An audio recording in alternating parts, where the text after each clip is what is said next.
struggle to balance power between big states and small states. In May of 1787, a group of America's early leaders met in Philadelphia. They planned to make changes in the Articles of Confederation, which create a weak union of the 13 states. But instead of changes, the convention produced a new document. This week in our series, Frank Oliver and Richard Riel continue the story of the United States Constitution. Last week, we told how the convention reached agreement on a national judiciary. Delegates approved a Supreme Court, and they agreed that the national legislature should establish a system of lower national courts. The national executive or president would appoint the judges. These courts would hear cases involving national laws, the rights of American citizens, and wrongdoing by foreign citizens in the United States. The existing system of state courts would continue to hear cases involving state laws. We also told how the convention had different proposals of a national government.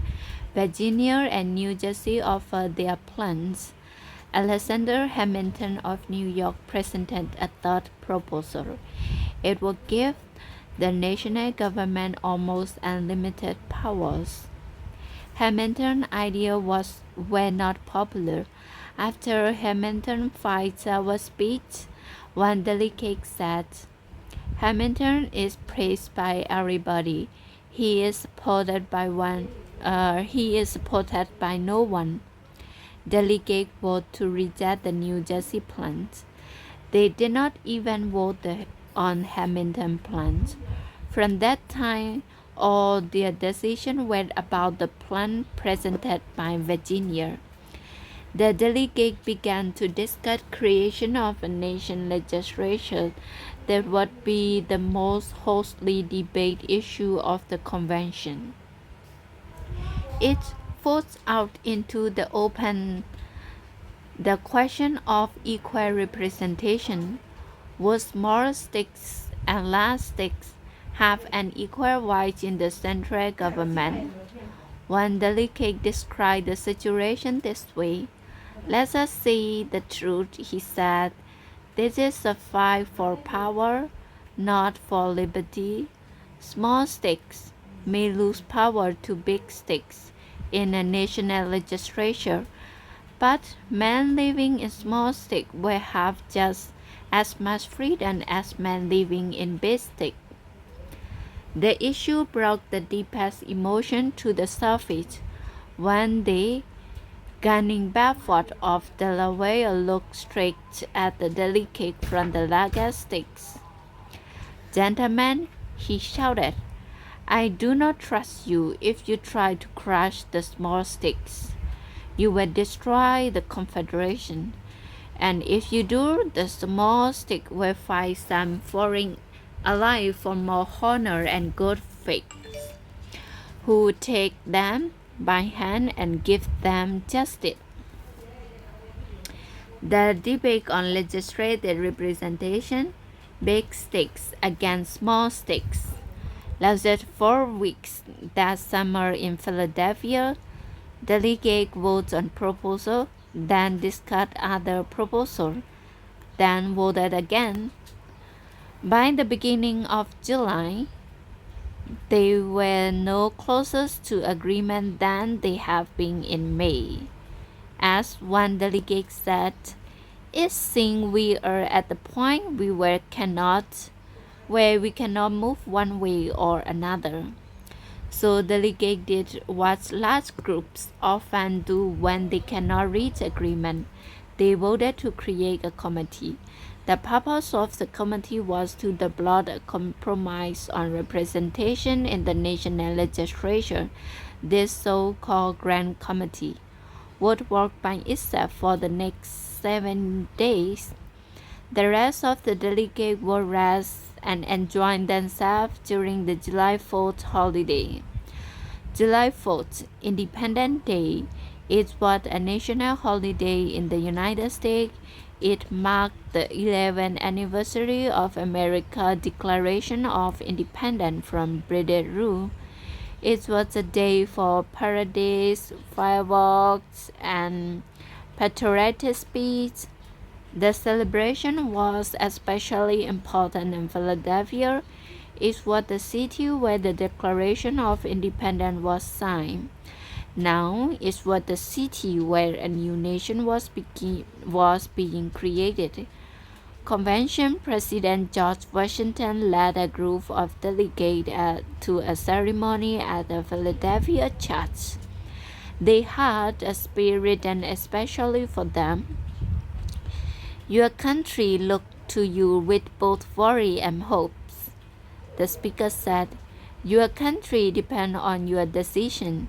Your country believes that men such as you, who led us in our war for independence, will know how to plan a government that will be good for all Americans. Surely, the speaker continued, we have among us men who understand the science of government and who can find the answer to all our problems. Surely we have the ability to design a government that will protect the liberties we have won. The delegate needed to hear such words just a few days before, but Benjamin Franklin had expressed his thought about the convention. He was not hopeful. Franklin said, we seem to feel our own lack of political wisdom since we have been running around in search for it. We went back to ancient history for examples of government. We examined different forms of republics which no longer exist. We also examined modern states all around Europe, but none of these constitutions we found work in our situation. Franklin asked the convention to ask for God's help. He said each meeting should begin with a prayer. Hart Williamson of North Carolina quickly ended any discussion of Franklin's idea. His words were simple. The convention, he said, had no money to pay a minister to lead the delegate in prayer. The convention returned to its work on July 5th. Delegates had the report of the Grand Committee about representation in the national legislature. The report had two proposals. The Grand Committee said both might be accepted or both rejected. The report described a national legislature with two houses. The first proposal said the representation in one house would be based on population. Each state would have one representative for every 40,000 people in that state. The second proposal said representation in second house would be equal. Each state would have the same number of votes as the other states. The convention already had voted for a national legislature for 2 hours. It had not agreed, however, on the number of representatives each state would have in each house. Nor had it agreed on how those representatives would be elected. The proposals made by the Grand Committee on July 5th were the same as those made by Roger Sherman of Connecticut a month earlier. In the future, they would be known as the Great Compromise. The delegates debated the compromise for many days. They knew if they did not reach agreement, the convention would fail. Those were dark days in Philadelphia. Later, Luther Martin of Maryland noted that the newspaper reports how much the delegates agreed. But that was not the truth. We are on the edge of breaking out, Martin said. We are held together only by the strand of a hair. Delegate Robert Yatty and John Lansing of New York had left the convention in protest, but George Mason of Virginia declared he would bury his bones in Philadelphia before he would leave without an agreement.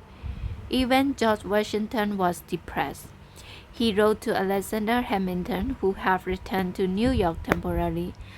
"I'm sorry you went away," Washington said. "Our discussions are now, if possible, worse than ever. There is little agreement on which a good government can be formed. I have lost almost all hope of seeing a successful end to the convention, and so I regret that I agreed to take part." During the summer of 1787, the delegates argued long and hard about how much power to give a central government, but that question was not the most serious issue facing the convention. Many years later, James Madison explained. He said the most serious issue was deciding how the state would be represented and would vote in a national government. That question, he said, was the one which most threatened the writing of Constitution. That will be our story next week.